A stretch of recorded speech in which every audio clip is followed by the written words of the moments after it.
Analyse du 21 juillet. Alors, aujourd'hui, on a eu la nouvelle que Biden démissionne. Voilà. Biden démissionne. Bon, c'était pas une surprise, hein. On a eu le débat au mois de juin où il n'arrivait même pas à parler en même temps que, comment il s'appelle l'autre, la Trump. C'était marrant. Voilà. Le marché a réagi par rapport à ça. Apparemment, Kamala Harris va remplacer Biden. Donc, ça sera Trump contre Biden. En ce moment, 64% de taux de probabilité sont en faveur de Trump contre 18 pour Kamala Harris. Mais bon, les chiffres risquent de changer d'ici la semaine prochaine. Mais ça ne veut pas dire qu'il va rattraper Trump, hein. Les probabilités qu'il rattrape Trump, il va falloir qu'ils arrivent à le tuer. Sinon, ils ne vont jamais pouvoir gagner. Voilà. On revient sur le trading. Okay. Aujourd'hui, on a eu la nouvelle ce matin qu'il a démissionné. Le marché a essayé de baisser, de casser les niveaux de cette résistance-là.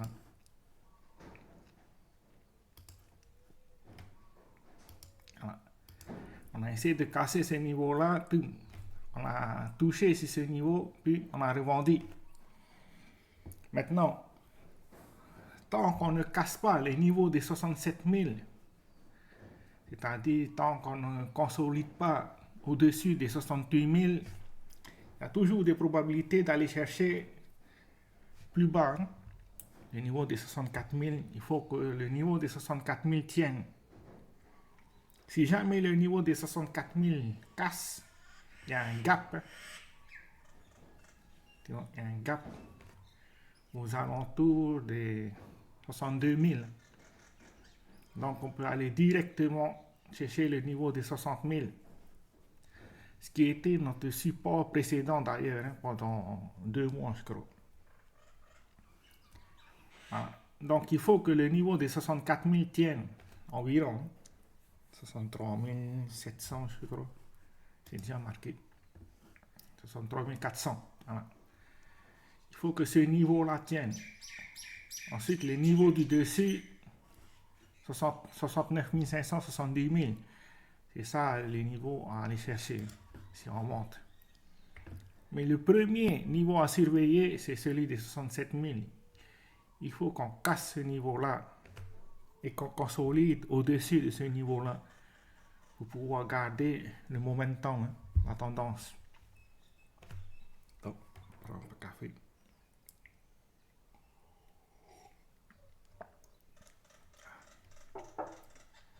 Voilà. On peut voir la liquidité. À partir des 67 700, la liquidité, le marché risque de monter directement vers les 70 600. Voilà. Ensuite, il y a un gros gap, hein. On peut voir que là en dessous, il n'y a rien. Il y a un gap jusqu'au niveau des 61 500.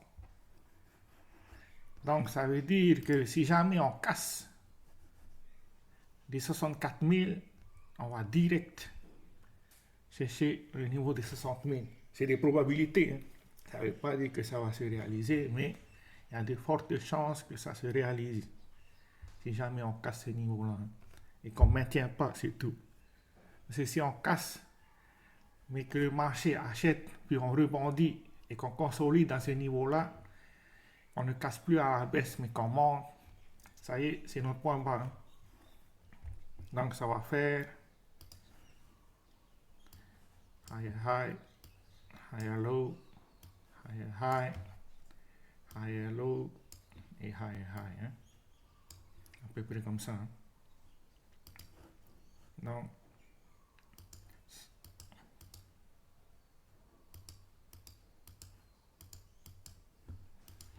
voilà. c'est pas une mauvaise nouvelle si on fait ça. Hein. Tant qu'on ne monte pas directement chercher le niveau des, comment ça s'appelle, 74 000, là, 75 000, tant qu'on ne va pas chercher ces niveaux, le niveau de 75 000, voilà. Tant qu'on ne va pas chercher ce niveau de 73 500, qui date du 14 mars, ça va. Il n'y a pas de risque de liquidation. C'est-à-dire que si jamais on va direct chercher les 74 000, il faut s'attendre à ce qu'on revienne chercher le niveau des 60 000. L'idéal, ça sera de consolider le plus longtemps possible au niveau des 67 000. Qu'on reste dans cette zone-là pendant une semaine, puis la semaine prochaine, qu'on casse à la hausse.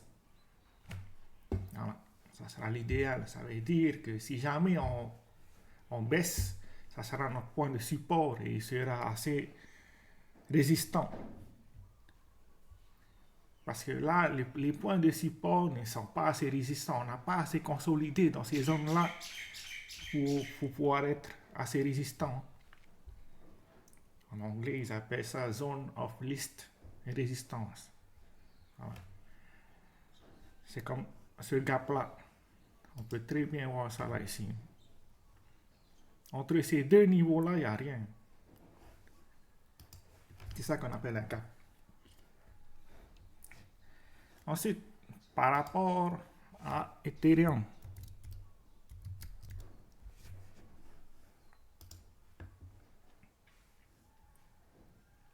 on va regarder dans mon daily.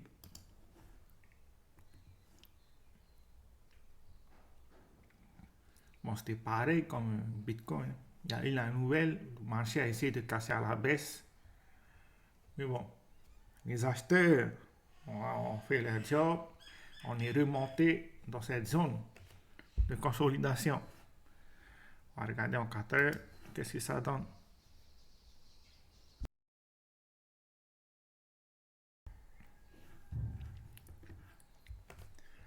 On reste au-dessus de ce niveau-là.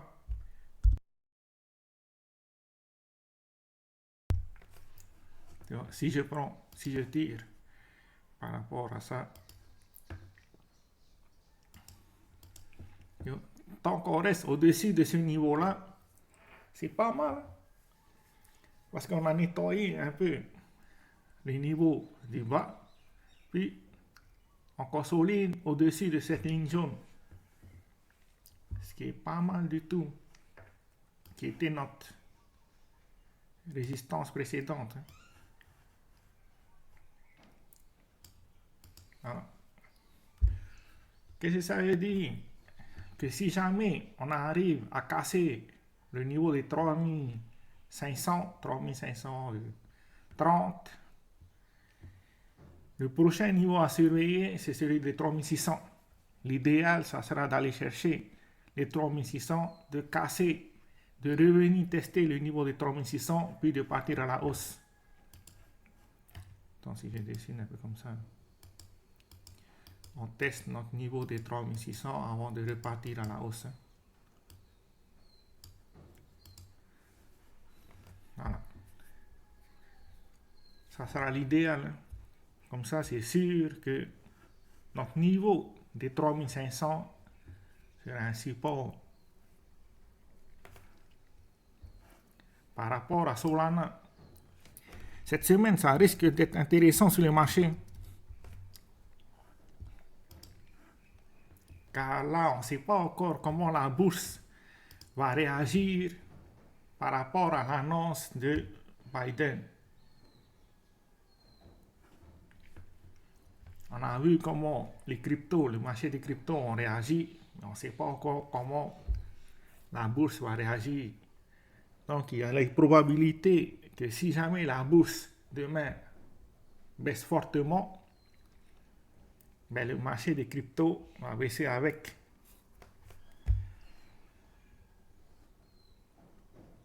Solana, c'est pas mal.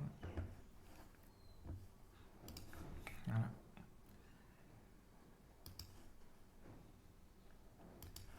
marquer les niveaux d'avant avant de descendre à 4 heures.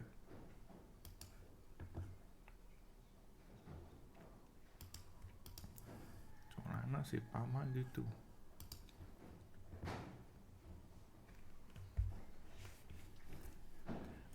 On est venu nettoyer un peu ce qu'on avait fait précédemment. On a attrapé la liquidité. Quand je parle de nettoyer, ça veut dire qu'on a pris la liquidité. Ensuite, on est repassé au-dessus de cette résistance. Donc, l'idéal, ça sera de consolider, de revenir toucher cette résistance et de partir, qui est maintenant un support, et de partir chercher cette résistance du dessus. Donc, ce support de 173 pour aller chercher le niveau de 187, la résistance de 187.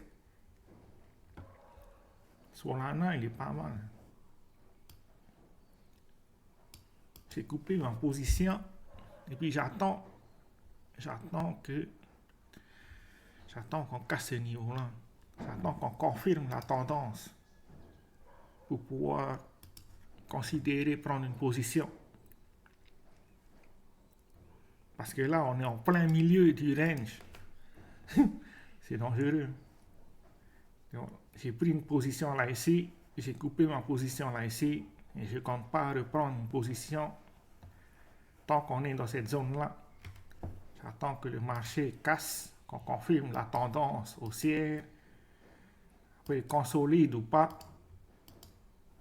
Mais au moins, je veux que le prix soit au-dessus de cette zone-là. Après, l'avantage de ce Solana, c'est que il y a BlackRock, enfin toutes les institutions considèrent de mettre en place un ETF Solana. Mais l'avantage de ça, c'est que c'est encore des spéculations. Ça veut dire que c'est incertain. Et c'est dans ces moments-là qu'il faut commencer à investir. Il ne faut pas attendre que la nouvelle arrive pour pouvoir investir. C'est déjà trop tard, le marché a déjà monté.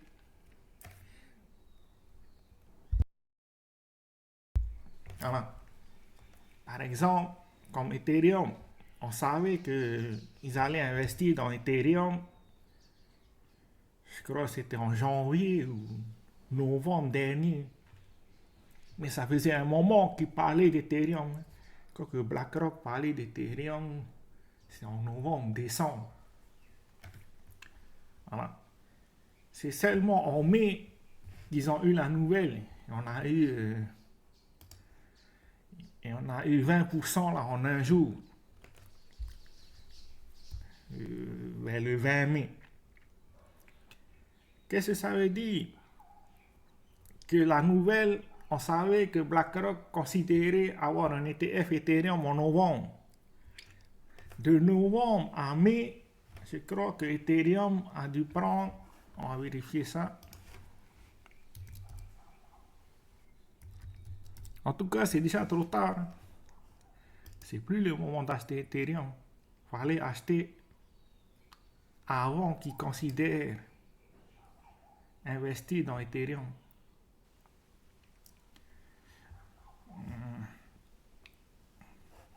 C'était vers novembre, décembre. Dans cette zone-là, on va considérer ce range. Donc, on va prendre le point le plus haut, qui est plus réaliste. Jusqu'au, c'était là la nouvelle, le live. Tu vois, il a déjà pris 30%. Donc, c'est déjà trop tard. Si vous voulez vous positionner par rapport à Solana,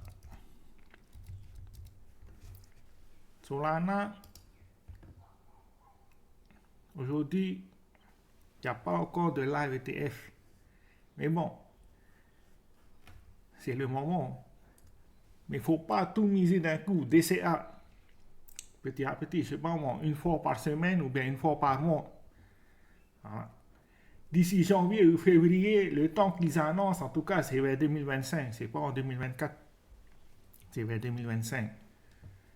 C'est beaucoup trop tôt, 2024. Déjà, Ethereum, là, il sera en live mardi. Ça a mis presque 6 mois, 7 mois. Si c'est pas plus, 8 mois. Si c'est novembre, ça fait 8 mois. Voilà. Donc, aujourd'hui, par rapport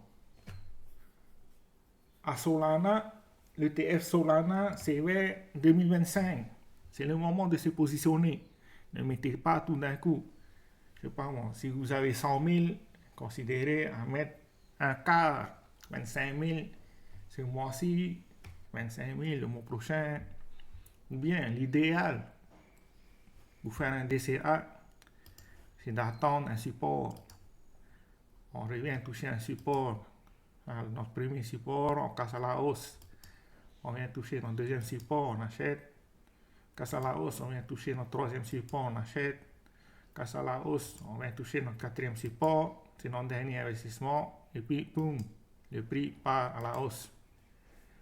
À chaque fois qu'on touche un support et qu'on consolide au niveau de ce support-là, que le prix n'arrive pas à casser à la baisse, c'est le moment de vous positionner. Il ne faut pas vous positionner, il ne faut pas non plus faire un DCA maintenant. Voilà. C'est tout ce que je voulais faire comprendre. Il y a des moments pour faire un DCA, c'est-à-dire qu'il faut rester patient et attendre que le prix consolide au niveau d'un support. Ensuite, on peut voir que le marché, par rapport aux ouvertures des positions qu'ils ont pris, par exemple, on va prendre le point le plus bas, c'était le 5 juillet. Jusqu'à aujourd'hui,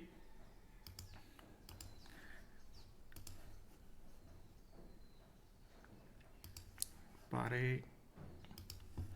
Tu vois, ils sont en harmonie, c'est-à-dire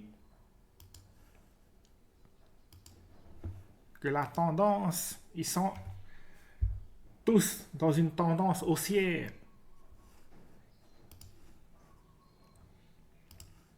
Parce que s'il y avait une divergence, c'est dangereux.